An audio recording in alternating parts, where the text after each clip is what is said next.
हाय, मी सुविधा. आज माझी कलिग मला भेटली पनवेल स्टेशनलाच, म्हणून आम्ही दोघी जणी आज फर्स्ट टाइम ऑफिसला जाताना सोबत गेलो.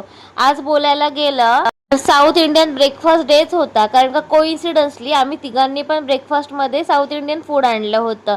म्हणून आम्ही दोघींनी बसून ते खाल्लं, इडली आणि मेंदूवडा वगैरे. आणि माझी दुसरी कलिग आज लेट आली ऑफिसला. त्यानंतर थोडंसं ऑफिसचं काम होतं म्हणून बाहेर गेलेली. ते काम करून लगेच पटापट अर्धा तासामध्ये रिटर्न आली. आज इतकं काम होतं की दिवस कसा संपत आला ते कळलंच नाही. संध्याकाळची कॉफी घेतली आणि काम तर काय सुरूच होतं. इकडे मी 3D डिझाईनच बनवत होती. तर हे आहे बेसिक प्लॅन जो 3Dमध्ये बनवतात तो, आणि त्याच्यानंतर मी 3Dचं मॉडेलिंग करायला सुरुवात केली. पण ऑफिसचं टाईम संपेपर्यंत काही माझं मॉडेलिंग करून कंप्लीट नाही झालं. चला आता ते मी मंडेलाच करेन. घरी आली, जेवण वगैरे झालं, पटापट आवरलं सगळं आणि डीमार्टला जायला निघालो, कारण का सामान भरायचं होतं म्हणून.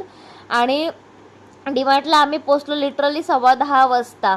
आणि आम्ही पळसप्याच्या डीमार्टलाच जातो. आमचं असंच असतं नेहमी, आम्ही लेटच जातो डीमार्टला. डीमार्टमध्ये गेलो, लेट झाल्यामुळे गर्दी नव्हती, त्याच्यामुळे पटापट सामान घेता आलं. आणि स्वर्णीचे पाय दुखायला लागले म्हणून स्वर्णी ट्रॉलीमध्ये बसली आणि स्वर्णी लिपस्टिक वगैरे लावून आलेली, जशी काही फिरायलाच चालली आहे.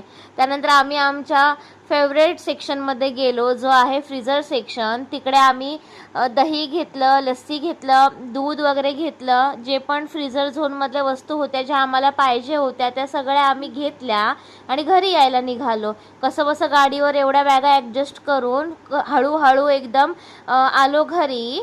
आणि राहिलेलं सामान शेवटी हातातच पकडायला लागलं. असा होता माझा आजचा दिवस. बाय.